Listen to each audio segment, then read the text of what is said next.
Awusuafo ne ahwefo emu bi akobade ba Unidek TV so send the day kan obodi answer betumi emi subscribe button no so no subscribe na for like na wetumi a share no wija comment was ne betumi. You know, it's your boy Captain to the Planet.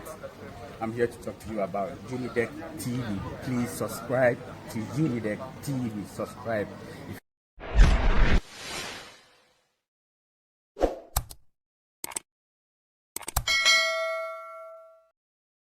Areas. The High Court, in its decision, ordered the EC to fulfill its constitutional mandate of verifying and recollating results in the contested constituencies.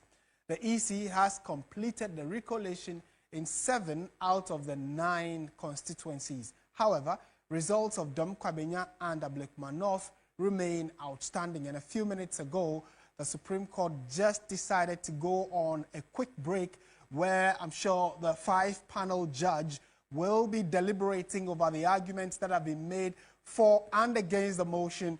The NDC's lawyer, or the lawyer leading the NDC legal team, Eduji Temaklo, has been making a strong argument that they believe per the CI... Quick break, and then they'll return to continue.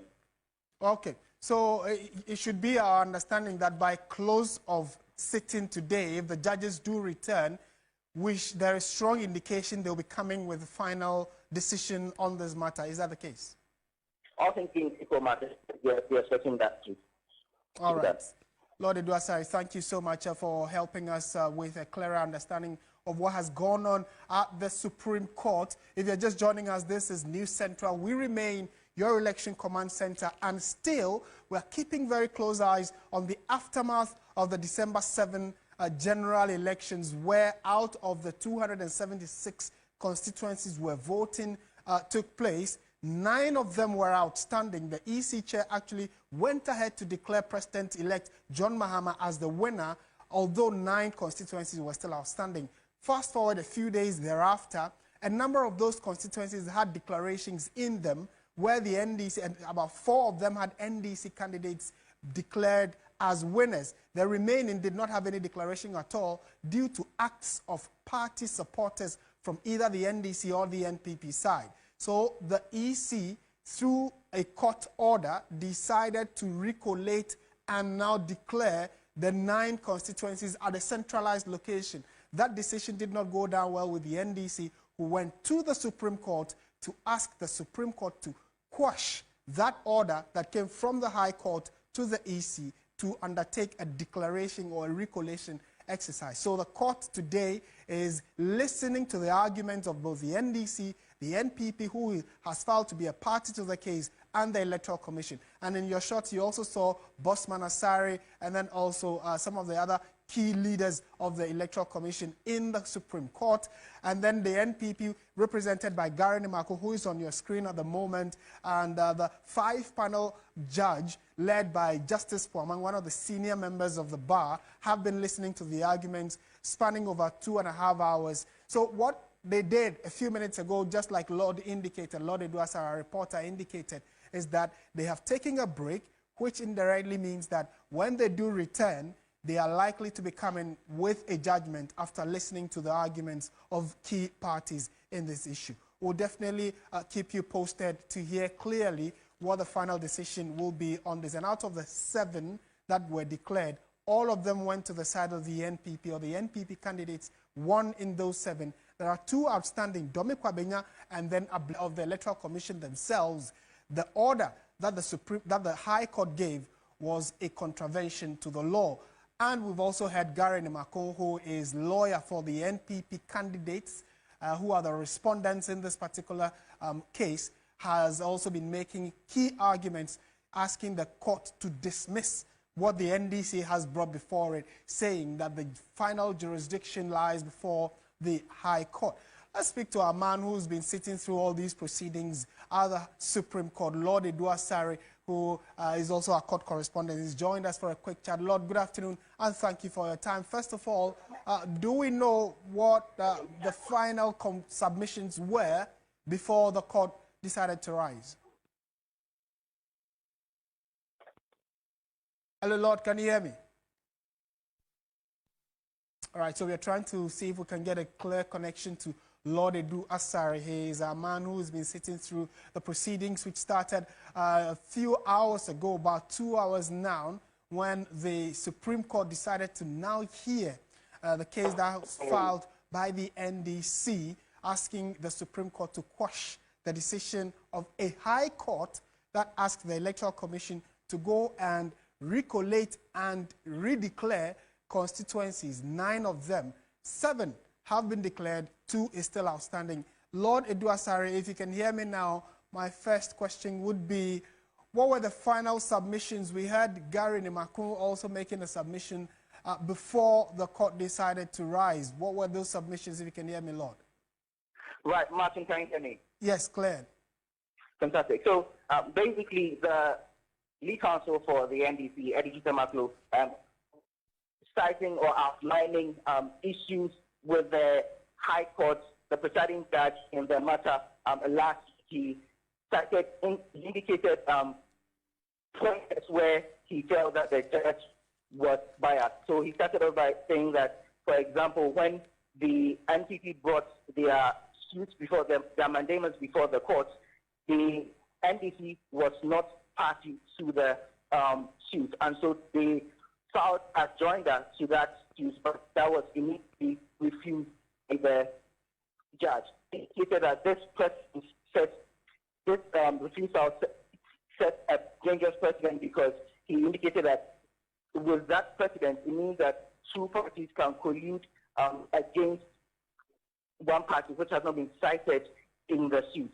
He went ahead to indicate that, for example, as far as the suit was concerned, while the hearing was ongoing, they indicated instances, for example, that they had video evidence of the declarations at some of the parliamentary constituencies and that dispute. So he took the Manot and noted that they had a video evidence and wanted the court to play it because he said that hearing the NPP or granting the NPP's motions would be an illegality, and so he wanted the video to be played in court. However, the judge dismissed that, and at that point, the presiding judge hearing the matter, that's quite right, because he wanted to be sure that the case of the NDC was also before the High Court.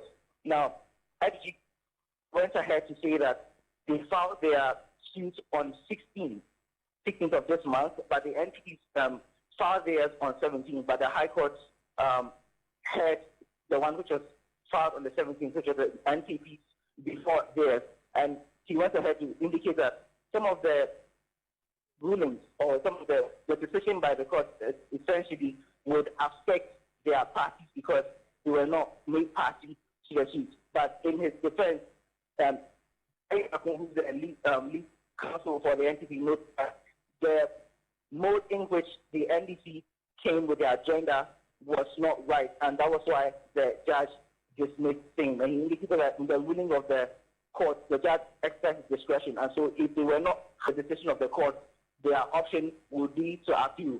At that point, FDG, after he made a submission, he came again to say that they cannot file an appeal to a suit that they were not party to in the first place. Martin. Right, and so we know that the judges have taken a quick break. Is it that the case has been adjourned? What exactly did they say before rising? So the judges did not indicate anything, but once they indicated that they are rising, we are expecting that when they come up, we'll probably hear a decision or to bring the finality to the matter, because they did not indicate that they are adjourning the case. They just indicated that they are rising and taking a... The declaration was done by the EC official for Elikplim Akurugu, the NDC candidate who had won for the first time in the Dom Kwabenya constituency. But as it stands, that is being challenged by the NPP, and so we'll wait to see and hear further clarity on it from the side of the Supreme Court, whether these outstanding 2 would also be part of their final judgment. So this is your election command center, and definitely if it has to do with politics and elections, we are your best source for admonished President-elect John Dramani Mahama to ensure that he works to fulfill his social contract with Ghanaians. The Yagbongura reminded the president-elect that the renewal of his mandate was a clear testament to his exemplary works during his previous works, adding that posterity had vindicated his effort with his re-election. The Yagbongura made these remarks when President John Mahama and his family paid a courtesy call on him at the Jakpa Palace in Damongo on Boxing Day. Actually happened yesterday. So those are some of the sights and sounds we got from the meeting between President-elect John Mahama when he led his family to meet with the Yagbongura. And a lot of conversations went on. Part of it was the Yagbongura asking John Mahama, who is President-elect, to ensure that he lives up to at least the expectations many Ghanaians have in him and the reason why they re-elected him. Let's speak to our Savannah regional correspondent, Christopher Amwako, who's joined us via Zoom. Chris, thank you for your time. What else has the King of Gonjaland been telling President-elect?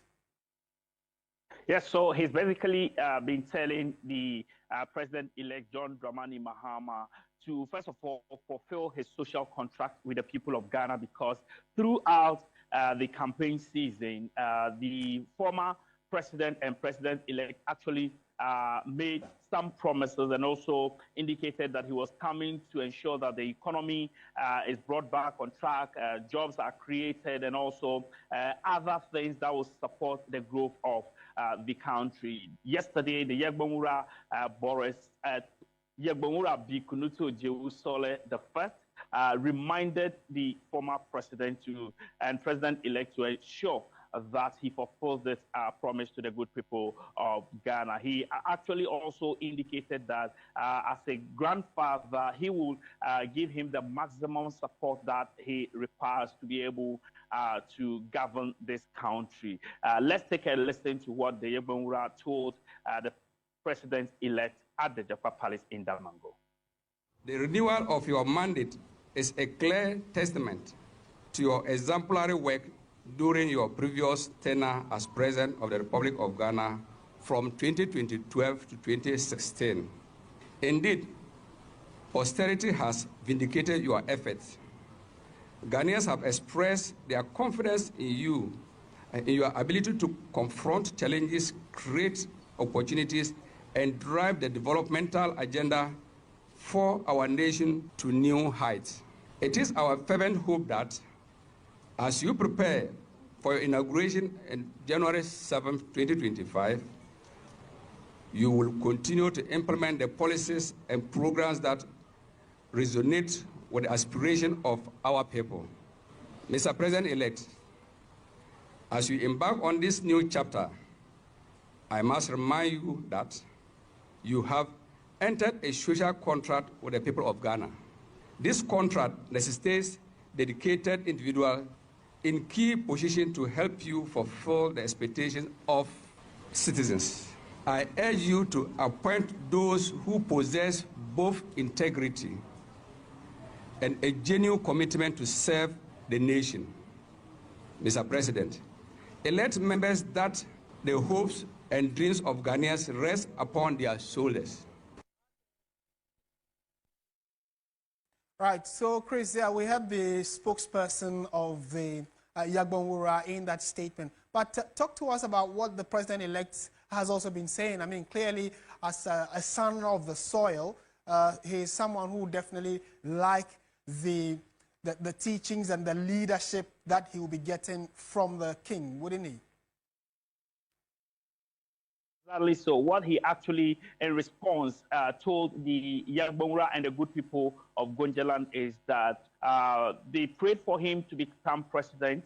Today, he's president-elect. He will never let them down, and he was going to ensure that he fulfills, if not all, but most of the topmost social contract the people of this country, and that he still requires their prayers to be able to deliver on his mandate. Let's take a listen to what the president-elect John Dramani Mahama has been saying.